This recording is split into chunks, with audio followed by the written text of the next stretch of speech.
नमस्कार, news one India देख रहे हैं आप और मैं हूं आपके साथ कोमल गंगवार। खबरों की शुरुआत करेंगे तो मुंबई पहुंची है यूपी की पुलिस, जहां वेब सीरीज तांडव के निर्माताओं से पूछताछ करेगी टीम। तो फिल्म से जुड़े और लोगों से भी हो सकती है पूछताछ। तांडव के निर्माताओं पर धार्मिक भावनाओं को आहत करने का आरोप लगाया गया है। बता दें, वेब सीरीज तांडव के निर्माताओं पर मुकदमा दर्ज हुआ है। लखनऊ के हजरतगंज कोतवाली में मुकदमा दर्ज किया गया है। अमेज़न प्राइम की ये वेब सीरीज तांडव, जिसमें हिंदू देवी देवताओं का अपमान करने और जो राजनेता है उनकी छवि खराब करने का आरोप लगा है। वहीं यूपी पुलिस मुंबई पहुंची है वेब सीरीज के निर्माताओं से पूछताछ करने के लिए। फिल्म से जुड़े और लोगों से भी पूछताछ हो सकती है। बता दें, लखनऊ के हजरतगंज कोतवाली में मुकदमा दर्ज किया गया है।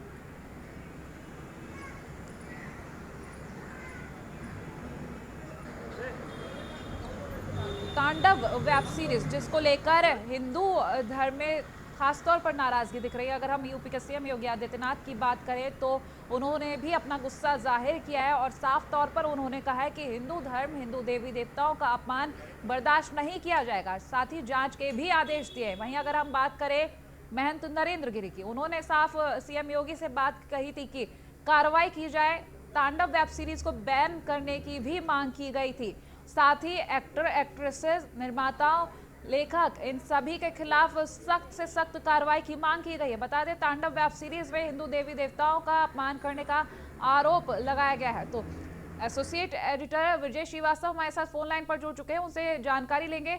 ब्रजेश, आज यूपी पुलिस मुंबई पहुंची है पूछताछ के लिए, तो किस तरीके से आगे और जानकारी आ सकती है?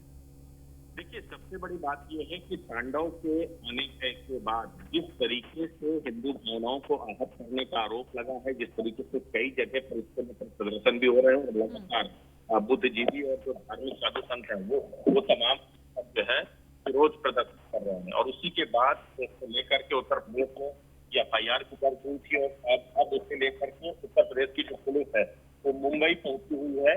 तो डायरेक्टर और प्रोड्यूसर है, उनके साथ पूछताछ करेगी। और सबसे बड़ी बात यह है कि जिस तरीके से धार्मिक भावनाओं को करने का प्रयास किया गया तो उसको लेकर के भी उनको सवाल जवाब ये भी इस बात की भी संभावना है कि अगर उत्तर प्रदेश पुलिस को लगता है वाकई में जानबूझ करके धार्मिक भावनाओं को आहत करने की कोशिश की गई है, उसके बाद कोई स्ट्रिक्ट एक्शन भी देखने को मिल सकता है।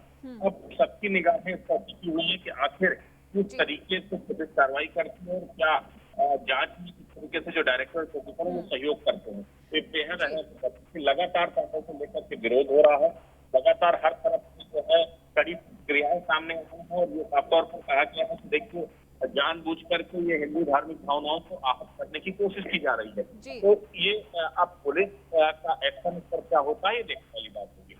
ब्रजेश, यहाँ पर अगर हम तांडव वेब सीरीज को लेकर बात करें तो ऐसी मांग उठी है कि इस वेब सीरीज को बैन कर दिया जाए। तो ऐसे में क्या बैन किया जाएगा या फिर जो वो सीन्स पे इतना विवाद उठा है उनको ही एडिट किया जाएगा? क्या लगता है आपको? देखिए, सबसे बड़ी बात यह है कि अगर आपको ओवरऑल कंटेंट ये लगता है कि आप इस एडिट के बाद भी जो कंटेंट है वो कहीं ना कहीं आपके भावनाओं के अनुकूल नहीं बन पाता है तो उसको बाकायदा उसको जो है आप रद्द कर सकते हैं। सबसे बड़ी बात यह है कि OTT प्लेटफॉर्म पर कड़े एक्शन की बात, OTT प्लेटफॉर्म पर निगरानी को लेकर के सरकार पर लगातार दबाव है। इससे पहले भी OTT प्लेटफॉर्म को लेकर, सोशल मीडिया पर कवरेज को लेकर के सरकार ने कुछ दिशा निर्देश जारी किए हैं। अब इसके तहत जो है जो सूचना प्रसारण मंत्रालय है वो OTT प्लेटफॉर्म के कंटेंट पर निगरानी रखेगा। बावजूद इसके अगर तांडव जैसी फिल्में आती हैं तो निश्चित तौर पर ये कहीं ना बिल्कुल, कंटेंट को लेकर अगर बात की जा रही है तो जाहिर सी बात है निगरानी तो रखनी पड़ेगी, क्योंकि अब लोगों की खास तौर पर मांग ये है कि जिस तरीके से फिल्मों में सेंसर बोर्ड तय करता है वैसे ही अब वेब सीरीज में भी देखा जाए कि किस तरीके से ये सीन्स आगे जाएंगे। तो ब्रजेश ने तमाम जानकारी हमें दी है कि किस तरीके से आगे ये जांच पूरी हो सकती है। साथ ही साथ आपको ये भी बता दें, यूपी पुलिस आज मुंबई पहुंची है। तांडव वेब सीरीज के निर्माताओं से पूछताछ करेगी और साथ ही जो जुड़े हुए अन्य लोग हैं इस वेब सीरीज से उनसे भी पूछताछ हो सकती है। तो लखनऊ के हजरतगंज थाने में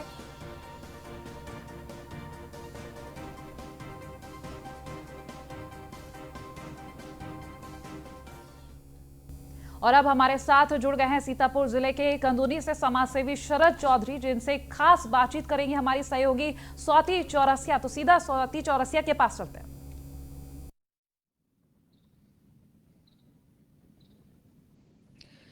शुक्रिया कोमल आपका। और आज मेरे साथ मौजूद हैं शरद चौधरी जी। शरद चौधरी जी सिविल सर्विसेज में रह चुके हैं, आपने वीआरएस ले लिया है और अब सोशल एंटरप्रेन्योर बन गए हैं।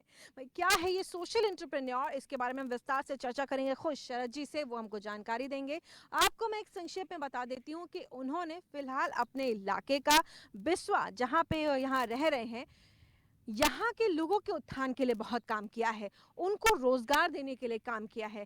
क्या कुछ किया है काम उन्होंने और क्या क्या विचार हैं उनके, क्या आगे वो करने वाले हैं, ये खुद जानते हैं शरद जी की जुबानी से। शरद जी बहुत बहुत स्वागत है न्यूज़ वन इंडिया पर आपका। सर, जिस तरह से आप पूरा तमाम काम कर रहे हैं अपने इलाके के लोगों के लिए, उनको रोजगार देने के लिए, युवाओं को रोजगार देने के लिए, बेहद ही सराहनीय काम है। हम चाहेंगे आप खुद इसके बारे में जानकारी दें तमाम हमारे दर्शकों को। मैम, आपका मैं बहुत बहुत स्वागत करना चाहता हूँ उस हमारे ग्रामीण क्षेत्र में आप लोग आए। जब मैं सिविल सर्विसेज की तैयारी कर रहा था, मैं इसी गांव को बिलोंग करता हूँ।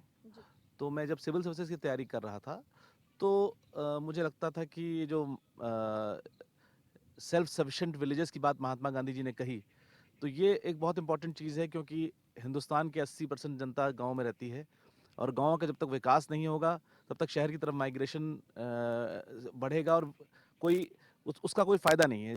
इस देश की प्रगति तभी हो पाएगी जब गांव का विकास हो। तो जब 20 साल मैंने सर्विसेज की, मैंने डिफरेंट सिविल सर्विसेज ज्वाइन किया और 20 साल डिफरेंट डिपार्टमेंट्स में काम किया, तो एक अनुभव भी हुआ। और उसके बाद मुझे लगा 20 साल के बाद 2017 में कि अब मुझे अपने गांव में ही रहना चाहिए और यहीं रुक करना चाहिए और यहीं के विकास की बातें करनी चाहिए, इसी के लिए काम करना चाहिए।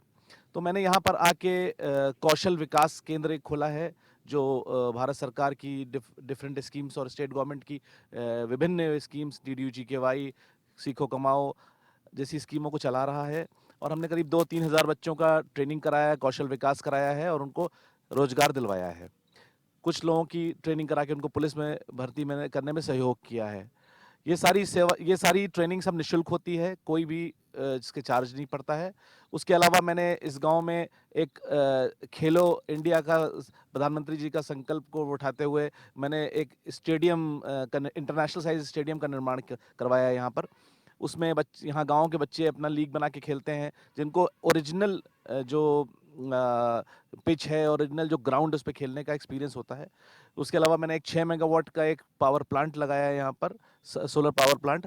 वहाँ पर नौकरी उन लोगों को दी है जो उन लोगों को सुरक्षा और टेक्निकल नौकरी उनको दी है जो कौशल विकास योजना के तहत ट्रेंड थे, भारत सरकार की डिफरेंट स्कीम्स के तहत।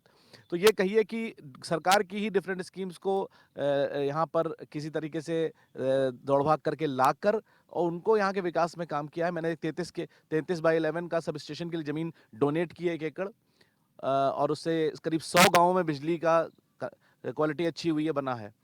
उसी क्रम में मैंने पानी की टंकी के लिए ज़मीन डोनेट करी अपनी और दौड़ भाग करके उसको बनवाया। और आज की तारीख में हर घर में पानी का कनेक्शन है, बिजली का कनेक्शन है। क्वालिटी ऑफ लाइफ बहुत बढ़ गई है। यहाँ पर रोजगार के साधन बहुत, करीब 100-200 लोग तो गांव के रेगुलर एम्प्लॉयज़ हैं यहाँ पर, जो रोज रोजगार पा रहे हैं। उसके अलावा एक मैंने मूविंग थिएटर रखा है यहाँ पर, जो लोगों को एक थिएटर एक्सपीरियंस देने के लिए काम आएगा। फिर मैंने पिक्चर की शूटिंग के लिए बॉलीवुड के कई लोगों को इनवाइट किया, सतीश कौशिक साहब यहाँ आए। देन जी, यहाँ पर जिस तरह से शरद जी आपने बताया है कि शूटिंग के लिए आपने बहुत सारी व्यवस्थाएं करके, जो हमने भी देखी है और तमाम से योगी सरकार एक फिल्म इंडस्ट्री लाने के लिए ओटीटी प्लेटफॉर्म पर उत्तर प्रदेश में तमाम थिएटर, जो हाल ही में एक फिल्म कागज ओटीटी प्लेटफॉर्म से उत्तर प्रदेश में तमाम थिएटर्स में भी रिलीज हुई है, वो यहीं पर ही शूट की गई है। तो ये बेहतरीन जगह है जहां पर लोगों को रोजगार दिया जा रहा है। ये बेहद महत्वपूर्ण है कि आप जो उत्तर प्रदेश के मुख्यमंत्री योगी आदित्यनाथ का सपना है उसको कहीं ना कहीं पूरा करने के लिए एक लकीर आप भी खींच रहे हैं। जी बिल्कुल, हम लोग तो बिल्कुल, मुख्यमंत्री जी का सपना है, प्रधानमंत्री जी का सपना है गाँव का विकास। फिल्म की जहाँ तक सवाल है, ये मेरे सतीश कौशिक जी हमारे परिचित थे, मैं इनको लेके आया, मैंने कहा आपको गांव में पिक्चर बनानी है, आप यहाँ कंदुनी में बनाएं। और इन्होंने यहीं कंदुनी इसी गांव में शूट किया और यहीं हम लोगों ने पूरा सीखा कि लाइन प्रोडक्शन का काम क्या होता है, गांव के लोगों ने सीखा। तो लोकेशन कैसे देखी जाती है, शूटिंग कैसे करी जाती है, कैमरा कैसे रखना है, असिस्ट कैसे करना है, ये सारे गांव के लोग सीख चुके हैं 2 साल की ट्रेनिंग में। तो अभी कई लोग लाइन अप कर रहे हैं कि यहाँ शूटिंग के लिए किया जाए, रोजगार के साधन बनेंगे। और फिल्म इंडस्ट्री ऐसी चीज है जिसके लिए ना कोई आपको इन्वेस्टमेंट करना है ना कुछ करना है, आपके अंदर अगर टैलेंट है तो आपको काम मिल सकता है, चाहे वो गाने के सिलसिले में हो, चाहे एक्टिंग के सिलसिले में हो, चाहे वो लाइन प्रोडक्शन के सिलसिले में हो। तो ये इंडिविजुअल टैलेंट है, ये बहुत इंपॉर्टेंट है अगर डेवलप हो जाए इस तरीके से ग्रामीण फिल्मों के लिए। एक चीज और ऐड करना चाहूंगा, जो मैंने सोचा है कि मैं एक एग्रो क्लस्टर पार्क लाऊंगा, भारत सरकार की एक स्कीम है, उसके तहत एग्रीकल्चर एग्रो रिलेटेड इंडस्ट्रीज के लिए यहाँ पर इंफ्रास्ट्रक्चर डेवलप कर रहा हूँ 30 एकड़ के ऊपर। उसमें रोड, वेयरहाउस।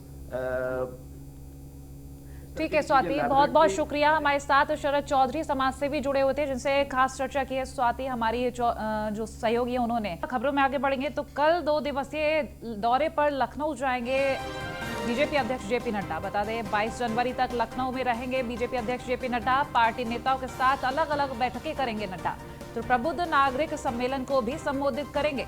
तो बेहद अहम माना जा रहा है ये दौरा। 2 दिवसीय दौरे पर रहेंगे बीजेपी अध्यक्ष जेपी नड्डा, प्रबुद्ध नागरिक सम्मेलन को संबोधित करेंगे। कल से उनका ये दौरा शुरू हो रहा है। 22 जनवरी तक लखनऊ में ही रहेंगे बीजेपी अध्यक्ष जेपी नड्डा। पार्टी नेताओं के साथ अलग अलग बैठकें भी करेंगे और साथ ही साथ प्रबुद्ध नागरिक सम्मेलन को भी संबोधित करेंगे।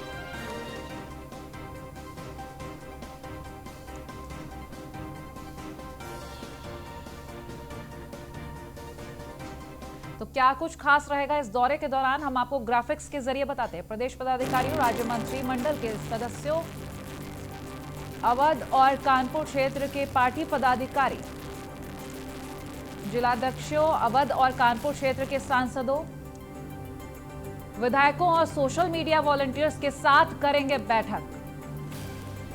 तो ये तमाम वो लोग रहेंगे, पदाधिकारी रहेंगे, अधिकारी रहेंगे, वॉलंटियर्स रहेंगे, जिनके साथ बीजेपी अध्यक्ष जेपी नड्डा लखनऊ में मुलाकात करेंगे और बातचीत करेंगे। तो बैठक के दौरान कई अहम फैसले भी ले सकते हैं। 2 दिवसीय दौरा है बीजेपी अध्यक्ष जेपी नड्डा का, जहां ये तमाम लोग मौजूद रहेंगे। जिलाध्यक्ष रहेंगे अवध, कानपुर। संवाददाता एसके वाजपेयी फोन लाइन पर हमारे साथ जुड़ चुके हैं, उनसे पूरी जानकारी लेंगे। एसके, कल से जेपी नड्डा का ये 2 दिवसीय दौरा शुरू हो रहा है, 22 जनवरी तक लखनऊ रहेंगे। क्या कुछ खास रहेगा और कितने अहम फैसले सामने आ सकते हैं?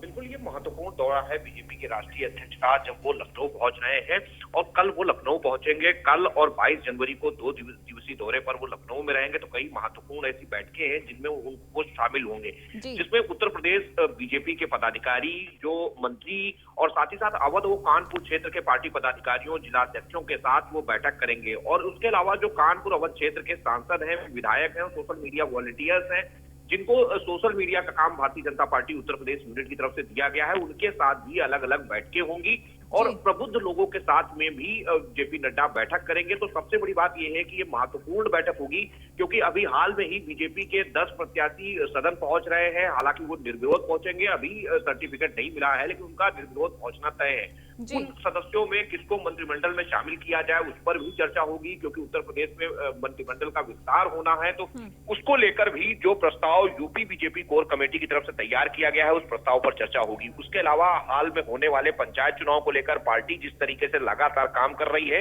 उस रणनीति पर भी जेपी नड्डा अपने पार्टी पदाधिकारियों के साथ चर्चा करेंगे। साथ ही साथ 2022 को लेकर किस तरीके से उत्तर प्रदेश बीजेपी ने जो अपने कार्यक्रम तय किए हैं आगामी 1 साल के लिए, उन कार्यक्रमों का इम्प्लीमेंटेशन किस तरीके से किया जाए, उस पर भी पार्टी पदाधिकारियों के साथ अलग अलग चर्चा होगी। तो ये वो महत्वपूर्ण विषय है जिस पर 2 दिन लखनऊ में रहेंगे और इन सभी बिंदुओं पर वो चर्चा करेंगे, जिसमें बीजेपी कोर कमेटी के सभी सदस्य शामिल होंगे। मतलब सीएम योगी आदित्यनाथ, दोनों डिप्टी सीएम, उसके अलावा संगठन महामंत्री सुनील बंसल, बीजेपी प्रदेश अध्यक्ष स्वतंत्र देव सिंह, उसके अलावा यूपी बीजेपी प्रभारी राधा मोहन सिंह भी इन बैठकों में शामिल होंगे। तो ये महत्वपूर्ण बैठकें होंगी, जिसमें मंत्रिमंडल विस्तार से लेकर 2022 की रणनीति तक हर मुद्दे पर नड्डा पार्टी पदाधिकारियों के साथ चर्चा करेंगे। जी ठीक है, बहुत शुक्रिया इसके तमाम जानकारियों के लिए। तो लखनऊ से खबर, जहां अय्यागंज गुरुद्वारा पहुंचे सीएम योगी आदित्यनाथ। गुरुद्वारा में सीएम योगी ने माथा टेका और आपको बता दें आज गुरु गोविंद सिंह का 354वां प्रकाश पर्व है। सभी को प्रकाश पर्व की बधाई दी है सीएम योगी आदित्यनाथ ने।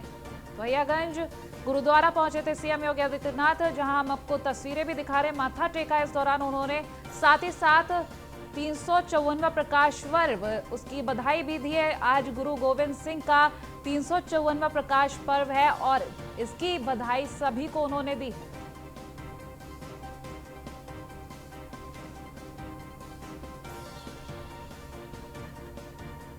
तो लखनऊ से एक खबर हम आपको बता रहे हैं, अय्यागंज गुरुद्वारा पहुंचे थे सीएम योगी आदित्यनाथ।